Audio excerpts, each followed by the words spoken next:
Welcome, Dr. James Beckett, Sports Card Insights. Evan Toth of Radar is a music podcast.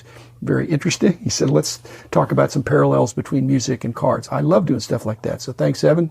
And thanks sponsors, Topps Panini, Upper Deck, Heritage Auctions, Huggins & Scott Auctions, Mike Stadium Sports Cards, Burbank Sports Cards, ComC.com, and Beckett Media, Beckett Grading, Beckett Authentication. Evan is interviewing me for his show, and these are some outtakes. You're encouraged, actually, to go to his show if you're interested in music. And we just bounced around a little bit. But again, thanks for your good questions, Evan. Listen, I kept seeing this appointment on my calendar, and it's saying Dr. James Beckett, and I kept thinking I had to go to the doctor.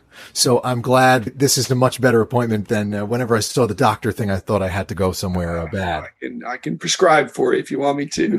You won't get any pharmacist that'll fulfill it. Well, thank you for joining me on this podcast. This is Radar, and congrats to your 600th episode. You've just hit 600. It's more than that, actually, because I actually had some short weekend episodes that I don't number. But yeah, 600 is 600 more than I thought about 3 years ago. But I've been going two plus years. It's been a lot of fun, Evan. And I guess initially, if I remember, you were thinking of going to 1,000 and maybe just trying to do 1,000. But do you have a new benchmark that you're thinking about reaching, or are you just going to go till you don't want to go? My executive producer, my wife, said, quit talking about 1,000. Just tell them you're going to enjoy it. Otherwise, on episode 999, everybody's going to get nervous. Well, I'm mostly a record vinyl guy, as you can see, and you're obviously one of the greatest baseball card authorities. And lately, before the pandemic, for me personally, I found myself thinking about baseball cards, and I began collecting a lot of the things that I had when I was a kid, or things that I didn't have or couldn't afford or couldn't get my hands on as a kid. And I've really been enjoying the card hobby again. I find it to be a great way to disconnect from a lot of the other things that are happening in my life. And frankly, sometimes it's nice to take a break from music or record collecting, and I say, I'm just going to do something else. I think that us as collectors have a lot in common. Tell us about your background and how you fell in love with baseball cards and collecting. I'm going to try to relate this back to music. I think I got a head start on sports and sports card collecting, not ahead of music, but ahead of music of records. And there weren't CDs or 8 tracks or cassettes back in those days. Right. And I got to meet the Beatles when it came out, but I probably scratched it in some way. But I got my first card when I was 7 years old. My dad had actually collected sports cards when he was a kid as well. And I love sports. I love music too, but I love sports. And you may negate this, Evan, but it's hard to have two passionate hobbies. If you've got your vinyl collection and sports cards, those two can be pretty expensive depending on your taste. So at the age of 7, perhaps my die was cast that sports and cards were going to be more important than music. I had a moment of truth in the 8th grade of whether I was going to continue playing the violin or get more into sports. And basically, part of me wishes I'd have continued with the violin, but I didn't like to practice. I didn't like practicing in sports either, but you just played pickup games. That was fun. So the cards were always an extension of the sport. And I, played all the sports and collected all the cards. So it all comes back around. Yeah, and you're right. Both can get very expensive. In my experience, a lot of the records that I have, I've really had since I was very young. Some of these were my dad's records that I remember listening to when I was 5 or 10 or whatever. So a lot of this stuff really came along for the ride. But it's true. It does take up a lot of time. Well, you turned it into a business. I didn't turn it into a business. The hobby side of things, have you grappled with how much time you're spending on that throughout your life? Has it been different amounts of time, or has it changed? Yeah. With music, does it count that you're listening to beautiful music? Is that somehow a chore? It's something you really enjoy. I guess if you're trying to keep your vinyl in pristine condition, the cards, you can't touch them. You can't get them out. So I don't spend a lot of time. I organize the cards, sell a few here and there, buy a few here and there. I've gone from having it be a hobby to being a business, now back to being a hobby. A hobby that you can pick up or you can put down. And just like music, it's soothing to some degree. Or a vibe that gets you going. Listen, you can always put a record on and then sort through a box of cards. That's what I do all the time. So Double trouble. Okay. Yeah. Multitask. Okay. Actually, I'm doing that already, but it's called television. I'm doing one eye and one ear on television and the other eye on my cards and the other ear toward my wife. When I was younger, and of course this is pre-internet, I remember Beckett Monthly being the Bible for kids interested in baseball cards. Can you talk a little bit about the genesis of the magazine and how it really took on a life of its own? I go to card shows now and people are excited to buy back issues of Beckett Monthly. In addition to baseball cards, of course. Exactly, exactly. What we wanted to create was something collectors would look forward to. They might go to their card shop or they might get a subscription, but trying to keep it fresh, trying to have enough editorial as well as price guide and colorful photos with arrows going up for cards that increase in value over the previous month. So it was a lot of fun. I would say that was the heyday, Evan, except that now it seems like it's even stronger now. But the magazines certainly were an attempt to not unify the hobby, but just provide a common experience that many people share. And I like that you address the concept of value in an industry where a baseline for value didn't really exist. What something is worth, and you work to standardize that value. What were some of the challenges that you faced during those early days? Was there ever pushback about your decisions regarding the value of certain cards? Were people one way or the other? Of course, there pushback. There was an ebb and flow. If everybody says something's too low or everybody says something's too high or you can't find it or it's omnipresent, all those things generate feedback loop that suggests the next month there should be some adjustment of the price. But I'm wondering for record collectors if it was like this. In the early days, when there weren't price guides, things were not bought and sold as much. They were more traded. So if you have some nice albums and somebody else has some and they have one you want, it was almost crass back in the day to say, hey, I'll give you X dollars for it. They'd say, I don't even know how I would establish a value, but I want this one that you have. I'll trade you for that. So what I did, since I was one of the guys that was in the know back 50 years ago almost, 50 years ago, you could get those equivalences of something else. And you knew this one was worth $10 and this other one was equal trade value. Well, then that sort of is worth $10 too. Something else was a 2-for-1. Well, then that's $20 or $5 or whatever. So there was a structure there always of things being more valuable than other things in the 50s and 60s and the 70s. And in the late 70s is when I came up with my price guide, which really put a price on everything. And a lot of great contributors around the country.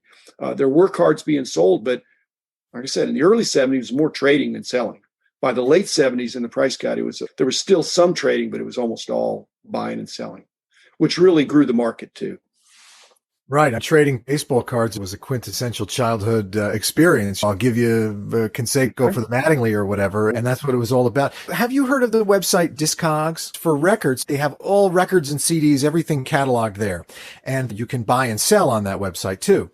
So the current way that a lot of value is determined for vinyl records nowadays is through their sales through their site. Then they come up with a median and a max and a min, and then they show you what that value is. Many times it's accurate, but of course there's a debate. And I guess the trading card database is a little bit like that. Discogs has really standardized a lot of value because you'll go to a record store nowadays and most of the median prices will reflect what's on Discogs. I think a lot of record store owners use that as their price guide, but it's supposed to be a living, breathing website, so it would change. It's what people are doing on eBay and other places, the auction houses. They're looking for comps. If that card in that condition sold recently for a certain price, then they could work off that. The interesting thing I was going to ask you about is if a baseball player, football player, basketball player's card goes up or down in value, it's likely something done on the field or the previous night. Somebody hit some home runs or did that, but how does that tie over to the music world? I guess if a musician or a group gets more and more popular,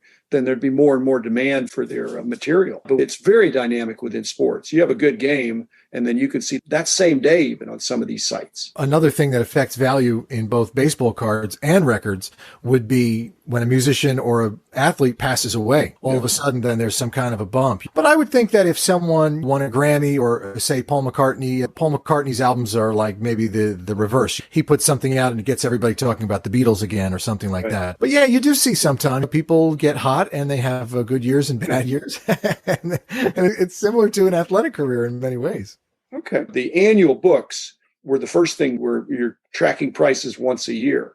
That seemed to be okay for a while. But then by 84, when we started the baseball magazine, there were monthly activity. And now I won't say it's daily on every card, but on the more expensive cards, you want to get the latest comps. Right. And you especially want to do that in a bull, which I think both baseball cards and vinyl are currently in. I was born in 1978, so a lot of the cards that I loved were from the early and mid 80s. And nostalgia has always been a big driver of any collecting hobby. But what have you seen in demographic changes over the years, particularly with those of us who lived through the junk wax? I'd just like to say welcome back. Yeah. because People think junk wax was all bad. It wasn't all bad. It was one of the most popular periods of overproduction, but they were producing a lot because people were buying a lot. Fortunately, we're putting it in their garages and basements, and it wasn't necessarily getting to the end user, but there was a lot of excitement back in the day. And those collectors grew up and realized many aspects of collecting cards were fun. And they're wiser buyers nowadays. There's been a great influx of people your age. It just runs in cycles. And I was talking to a fellow a few weeks ago who runs a record store in California, and he's very much in the collectibles market. And we were talking about Elvis Presley, that when I was younger, the biggest collectible record market was Elvis Presley stuff. Nowadays, it's changed. It's more of a Beatles thing. It's more of a punk rock thing. Do you recall anything that was really hot maybe 30 years ago that now maybe people aren't too interested? There are better examples going the other way. The things that weren't that hot then are now. With prices getting so high on some of this stuff, it makes you consider alternatives. That's true of any alternative investment. You think, gee, this seems overpriced, but I like the category. The soccer cards were never a thing, but now soccer cards are hot. Wrestling cards, no one cared about that. Basketball was a distant third, maybe fourth behind baseball and football and maybe even hockey back in the 50s and 60s. Now it's extremely strong. The biggest trend, I think, in the last number of years is the increase on the current sets. It used to be the older, the better. And now there's certain cards that have gone up in value. I think the people that are spending the money need an emotional connection to what they're spending the money on. If it's LeBron James or Michael Jordan, they vote with their dollars. It may be similar to music. I mean, if you need some emotional, visceral connection to it. And if you don't have that, otherwise, you're plunking down big bucks for something you can't relate to. That doesn't make much sense to me. People want to get what was cool when they were a kid. They may want to get something that was cool when their dad was a kid, if their dad told them stories about it. But I like the fact that there's an emotional connection. It's not just a transactional thing. There's some warmth. There's some passion, some feeling. Right. You're living through it. You're buying players that you're watching on TV and having. You're reliving through it. Yeah. So some similarities between card collecting and record collecting. The idea of eternal encapsulation versus enjoying the product. In the record world, you would maybe keep something sealed. That's a sealed record. You can't open that. It's sealed. Versus people who are saying, oh, come on, you got to play it. They made it to play it. Open that 40-year-old record up already. Now, thinking back to a 40-year-old pack of baseball cards, do you open them? You save them? What's the cool thing to do? What's the investment? If you're an investor, keeping it as much as possible in the original pristine condition is where the big bucks have been. The unopened pack or the unopened record. Because once you open it up, it's been touched.